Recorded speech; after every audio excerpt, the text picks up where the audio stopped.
Teman-teman semua, selamat datang kembali di channel Salim Project. Pada video kali ini kita akan melanjutkan progres pembuatan manajemen data siswa kita menggunakan Laravel dan Inertia, teman-teman. Oke, di sini terakhir kita sudah membuat form untuk menambahkan data siswa ya, teman-teman. Di sini sudah ada kolom name, age, address, dan class. Nah, pada video kali ini saya akan menjelaskan bagaimana caranya mengirim data dari front end ini ke back end dan bisa berhasil masuk ke dalam database kita, teman-teman. Jadi seperti biasa ya, teman-teman. Setelah kita membuat form ini, kita akan membuat validasi, membuat function store dulu ya, teman-teman. Jadi di sini kita buat public function store, di mana dia menerima request. Request ini dari Illuminate HTTP request ya, teman-teman. Jadi request ini itu diambil dari kelas Illuminate HTTP request ya. Jangan sampai salah request ya. Nah, kemudian di sini kita bisa tentukan rule validation-nya, teman-teman. Di sini misalnya untuk rule validation-nya saya simpan di dalam variabel data misalnya. Lalu di sini request. Di sini ada function validate dan parameternya adalah array. Nah, di sini seperti validasi Laravel pada umumnya, teman-teman. Di sini teman-teman tuliskan key dari input yang dikirim dari front end, teman-teman. Jadi di sini kalau teman-teman lihat, di sini yang pertama itu ada kolom untuk name. Jadi misalnya di sini untuk name saya buat dia menjadi required ya, harus diisi. Kemudian dia type-nya adalah string dan misalnya maksimal karakternya adalah 100, teman-teman. Oke, next. Selanjutnya ada kolom number.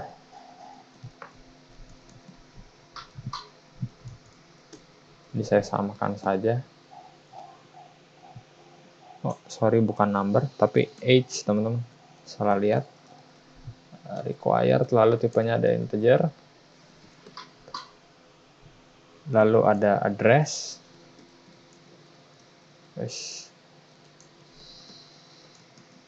Saya buat dia required juga. Lalu string.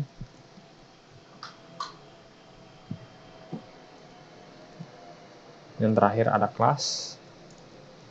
Di sini saya required dan string juga, teman-teman. Oke, di sini teman-teman setelah kita melakukan validasi ini, seperti biasa ya, kita tinggal create saja datanya, teman-teman. Jadi di sini saya udah use model student. Teman-teman bebas ya, bisa pakai Eloquent kayak gini, student create $data seperti ini, teman-teman. Atau kalau teman-teman terbiasa menggunakan query builder dengan DB ya, DB table, misalnya DB table students insert ya kalau nggak salah. Nah, ini teman-teman bisa juga ya pakai $data. Nah, ini nanti sama aja ya. Cuma karena saya lebih terbiasa menggunakan student, menggunakan model, ya, menggunakan Eloquent, jadi saya tidak akan menggunakan query builder ini. Nah, jadi seperti ini simpelnya, teman-teman. Jadi yang pertama kita melakukan validasi, kemudian juga kita akan memasukkan datanya ke tabel students, teman-teman. Nah, di sini teman-teman juga harus ingat ya, di model ini teman-teman harus override property variable ini ya, teman-teman harus isi sesuai dengan nama-nama kolom yang ada di table students kita, teman-teman, supaya bisa dilakukan mass assignment nantinya. Oke, teman-teman, di sini saya akan coba pindahkan logic validasi ini ya, teman-teman. Jadi saya lebih terbiasa menggunakan form request ya. Jadi teman-teman bisa buat form request baru, make request, misalnya student request. Nah, berhasil. Request ini ada di sini ya, teman-teman. App http request. Nah, di sini ada student request, teman-teman. Nah, saya mau pindahkan logic validate ini ya, teman-teman. Kita pindahin isi array-nya saja. Di sini saya langsung cut. Lalu ini saya hapus, dan kemudian untuk authorize ini saya ubah saja misalnya jadi true ya, supaya user bisa mengisi formnya. Oke, next di sini dolar datanya kita nggak akan lagi pakai dari request yang Illuminate HTTP request ini, teman-teman. Tapi yang kita pakai adalah yang student request. Jadi Illuminate HTTP request ini bisa kita hapus saja karena kita nggak pakai. Nah, lalu untuk datanya kita ambil dari yang sudah tervalidasi, teman-teman. Di mana student request ini ada function namanya validated. Ini ya, teman-teman. Nah, jadi teman-teman bisa pakai seperti ini. Jadi dolar data ini nanti sama ya kayak yang tadi. Jadi yang data sudah tervalidasi bisa kita masukkan ke tabel student ini, teman-teman. Selanjutnya misalnya setelah kita berhasil menambahkan data ini, teman-teman, saya mau return kembali ke route ya. Di sini seperti biasa kita return redirect. Di sini ada route, lalu kita specify route-nya yaitu students.index, teman-teman. Nah, lalu saya ingin kirimkan session juga with, yaitu key-nya misalnya adalah message dan value-nya students data.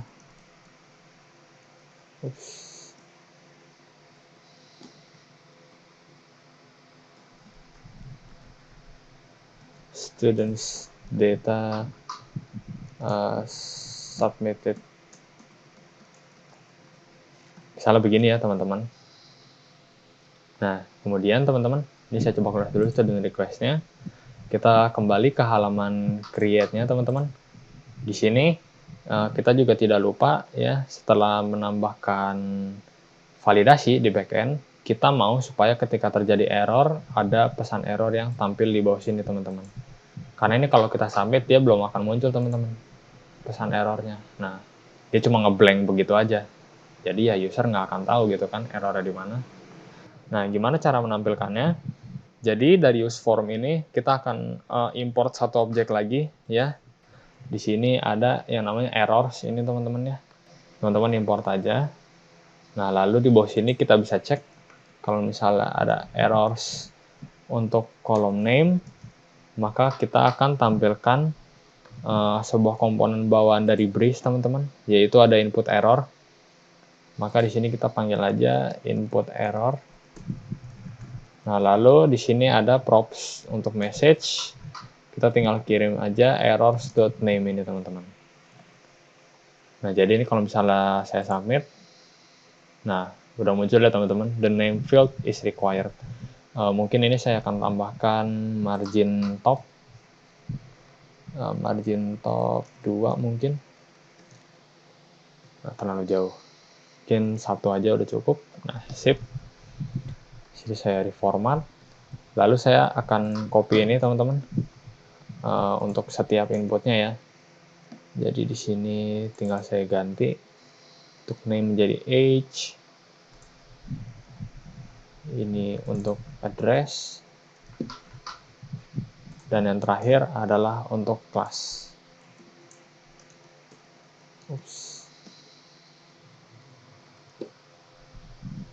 Nah, sudah tampil semuanya, teman-teman. Untuk pesan errornya nih. Name field is required, age, address, class ya. Karena di sini datanya masih kosong ya. Oke, berarti untuk error sudah tampil, teman-teman. Oke, next. Sorry, ini ada property disabled. Ini salah ya, teman-teman. Salah import saya. Di sini yang kita gunakan selanjutnya adalah ini ya, teman-teman. Props processing ini kita bisa gunakan di button kita, teman-teman. Jadi primary button ini ya, komponen bawaan dari Breeze. Ini dia bisa disabled ya, teman-teman. Jadi ketika formnya sedang diproses, seperti yang saya jelaskan di video-video sebelumnya, tombol ini akan terdisable secara otomatis, teman-teman. Jadi di sini kita tinggal disable, lalu kita tinggal pas parameternya yang processing ini. Jadi kalau misalnya kita refresh dulu coba, lalu kita klik submit, nah ini terdisable ya, teman-teman. Teman-teman lihat tadi, ya itu langsung ke disable. Jadi kita nggak akan bisa ngeklik berkali-kali buat nge-submitnya gitu, teman-teman.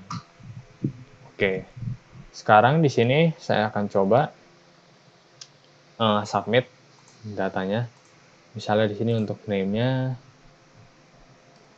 Saya masukkan asal aja, misalnya 18 Jakarta, dan ini kelas 12 misalnya.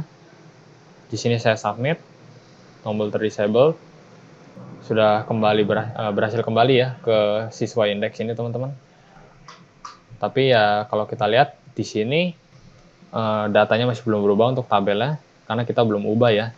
Dan mungkin buat teman-teman yang sudah tersadar, ini di mana session message-nya gitu kan, kok nggak tampil gitu. Biasanya kan kalau di Laravel kita bisa panggil kayak biasa ya, kita bisa cek pakai if gitu ya, kita cek apakah ada session atau enggak. Nah, untuk Inertia.js ini teman-teman, untuk penggunaan sessionnya agak berbeda ya. Jadi teman-teman di sini bisa pergi ke app HTTP, lalu teman-teman pergi ke folder middleware. Nah, di folder middleware ini ada file yang namanya handle inertia request.php teman-teman. Teman-teman buka ini. Nah, lalu di sini teman-teman bisa tambahkan ini ya, handle di sini di method share-nya. Ini udah saya tambahkan sebelumnya. Jadi teman-teman akan men-share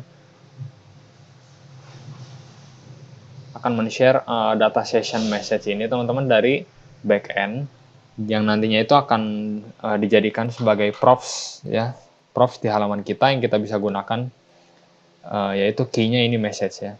Jadi key message ini akan dikirim ke front end, di mana key ini isinya adalah session message dari backend, begitu ya teman-teman. Jadi saat di front end kita bisa langsung gunakan key message ini sebagai sebuah props ya. Di sini saya coba ke halaman Students Index. Nah, kita akan cek, misalnya saya akan tampilkan dulu sessionnya di atas tombol link ini. Misalnya di sini kita import dulu ya sessionnya dari profs. Lalu di sini kita bisa gunakan session ini teman-teman. Oh, sorry, bukan session, tapi message. Jadi kalau misalnya di sini ada message, maka saya akan coba tampilkan message-nya, tapi kalau enggak, maka akan null. Nah, teman-teman bisa lihat ya, di sini ada message yang tadi ya, students data submitted. Ini berasal dari backend ini teman-teman, dari students data submitted, di mana session ini bersama key-nya message itu akan ditangkap oleh middleware ini teman-teman, handle inertia request. Ya, jadi kita akan masukkan session itu ke dalam key message ini teman-teman. Untuk key-nya teman-teman bebas mau pakai apa aja, misalnya teman-teman mau gunakan session pun sebenarnya boleh. Tinggal nanti teman-teman panggil di indeksnya sesuaiin sama key di sini aja teman-teman. Ya, jadi key session ini isinya adalah callback function ya. Di sini saya gunakannya arrow function biar langsung return session yang key-nya adalah message. Begitu teman-teman. Kurang lebih. Di sini saya akan coba cari float UI aja teman-teman untuk alertnya. Sini kita cari components-nya yaitu alert.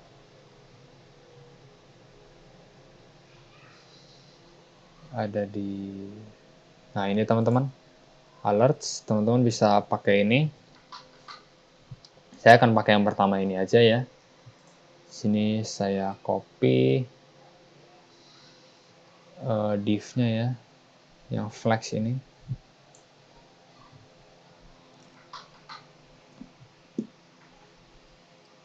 Saya copy. Lalu kita akan coba buat alert ini menjadi komponen ya teman-teman.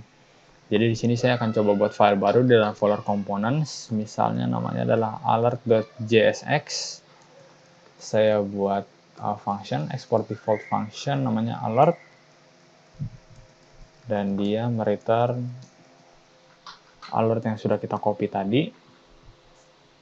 Di sini juga dia menerima message. Saya buat dia menerima profs message. Lalu di sini kita akan tampilkan message-nya. Untuk link ini saya hapus saja. Oke. Udah rapi harusnya.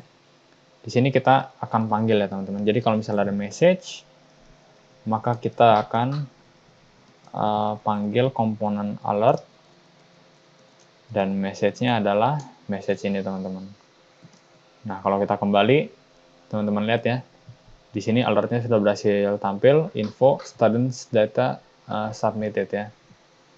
Di sini saya coba beri margin bottom, misalnya margin bottom 3 supaya ada jarak. Oke. Oh, ini nggak bisa di close ya. Sebentar, kenapa tidak bisa di close?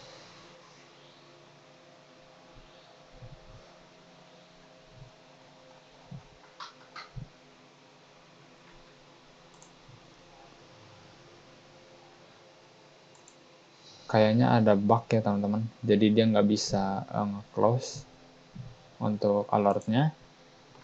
Tapi ya nggak apa-apa, kita refresh aja, sessionnya akan hilang ya teman-teman. Oke, sekarang kita akan coba cek terakhir ya di database kita teman-teman. Sudah masukkah datanya yang tadi ya? Di sini saya coba akses dari sini aja teman-teman, dari konsolnya ya. Di sini saya coba select bintang from students. Kita lihat apakah sudah ada datanya.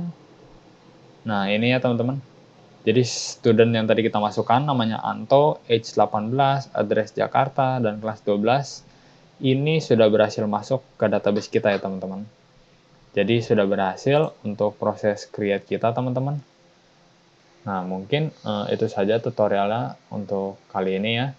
Pada video selanjutnya saya akan menjelaskan bagaimana caranya kita menampilkan data yang sudah kita masukkan ke database ke dalam view kita teman-teman.